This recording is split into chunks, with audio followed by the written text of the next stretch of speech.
Assalamualaikum warahmatullahi wabarakatuh. Berjumpa kembali para sahabat medsos sekalian. Semoga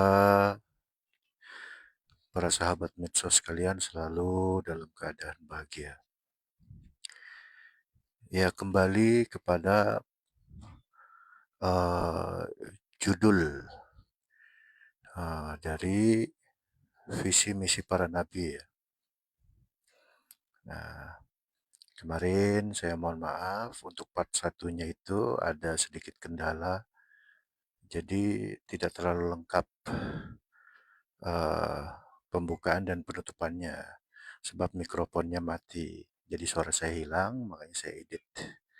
Ya, jadi tapi tidak mengurangi dari isi artikelnya. Nah, sekarang melanjutkan uraian yang kemarin. Kita buka artikel lain. Ya, visi misi utama para nabi dan rasul.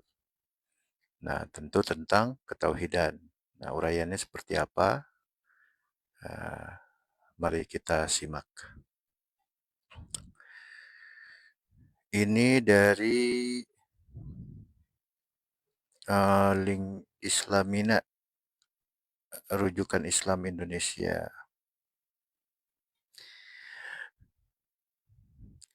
Judulnya adalah misi utama diutusnya para nabi dan rasul yang perlu dicermati. Penulis oleh Muhammad Afif Soleh MAG, Master Agama. Baik, kita simak ya.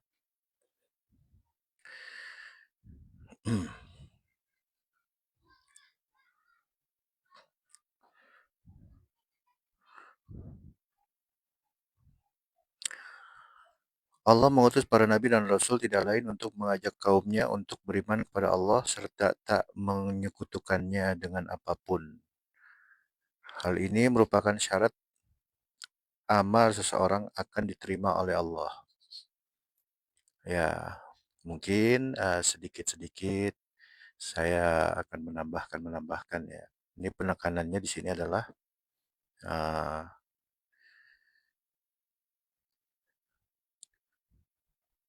jadi para nabi dan rasul di sini mengajak kaumnya atau umat manusia, yaitu ajaran utama dari para nabi itu untuk beriman kepada Allah serta tak menyekutukannya dengan apapun. Nah, definisi menyekutukan ya menarik, sangat menarik. Nah, di sini ditekankan hal ini merupakan syarat amal seseorang akan diterima oleh Allah. Ya tentu saja, kalau orang nggak ikhlas, ya amalnya nggak diterima. Nah, orang beramal ibadah jenis apapun, baik hablum minallah atau hablum minannas atau sesama makhluk kita kepada hewan, kepada tumbuhan, kepada benda-benda, itu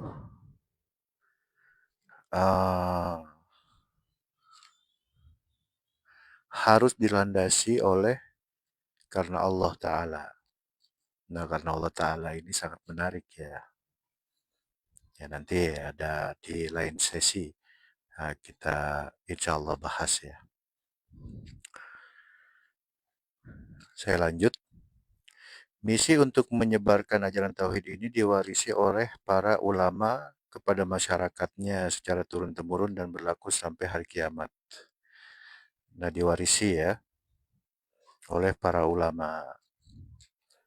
Ya, ulama pun atau ilmu yang diwarisi ini pun tentu harus sesuai dengan visi misi kenabian, yaitu inti utama atau pokoknya itu atau kardinalnya itu adalah tauhidnya.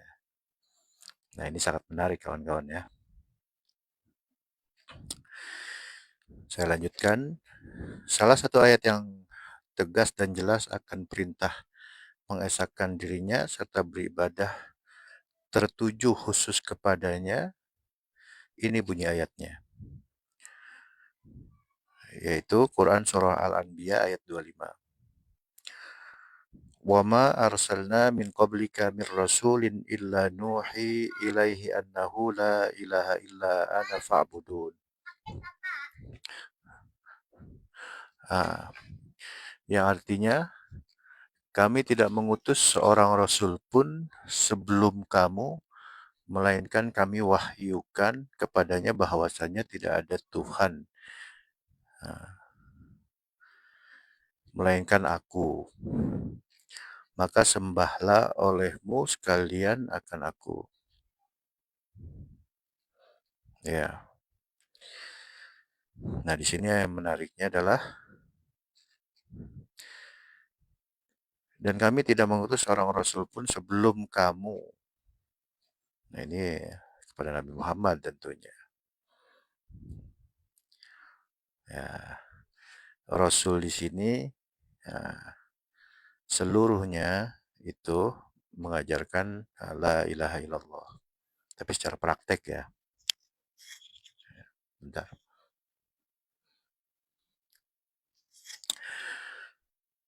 Saya lanjut. Imam At-Tabari menjelaskan ayat tersebut bahwa misi para rasul sebelum Nabi Muhammad memiliki kesamaan misi, yaitu menyebarkan kalimat tauhid atau mengesahkan Tuhan dengan memberikan kesaksian bahwa tidak ada Tuhan yang berhak disembah di langit atau di bumi kecuali Allah. Walaupun syariat atau aturan-aturan ibadahnya berbeda-beda. Nah, ternyata Imam At-Tabari di sini adalah bisa dijadikan referensi ya, bahwa para nabi dan rasul syariatnya memang berbeda-beda. Nah, ini pendapat Imam At-Tabari ya. Ternyata ada ya kawan-kawan ya. Nah, ini penguat referensi penguat dari uraian saya di video-video sebelumnya yang berjudul apa tuh saya lupa. Oh, mengapa para nabi itu beragama Islam? Ya, tapi kok syariatnya berbeda-beda di sini maksudnya. Jika saudara-saudara sekalian atau kawan-kawan sekalian mengikuti uraian itu, maka akan mudah memahami. Ya.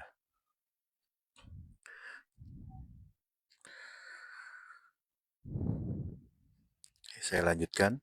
Hal ini diperkuat oleh Imam Al-Qurtubi yang mengutip Imam Qatadah bahwa Nabi diutus oleh Allah untuk mengesahkannya. Walaupun syariat di kitab Taurat, Injil, Al-Quran berbeda satu dengan yang lainnya. Semua bermuara kepada ajaran tauhid dan ikhlas dalam mengamalkan isinya. Alhamdulillah, ini uh,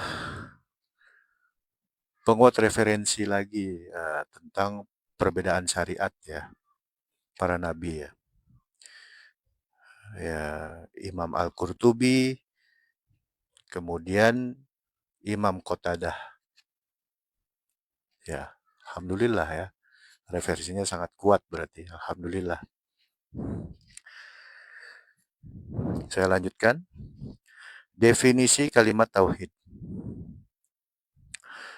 Sedangkan Sultan Ulama Imam Izzuddin bin Abdussalam menjelaskan tentang definisi kalimat tauhid. Ini penjelasannya, langsung artinya aja ya kawan-kawan sekalian.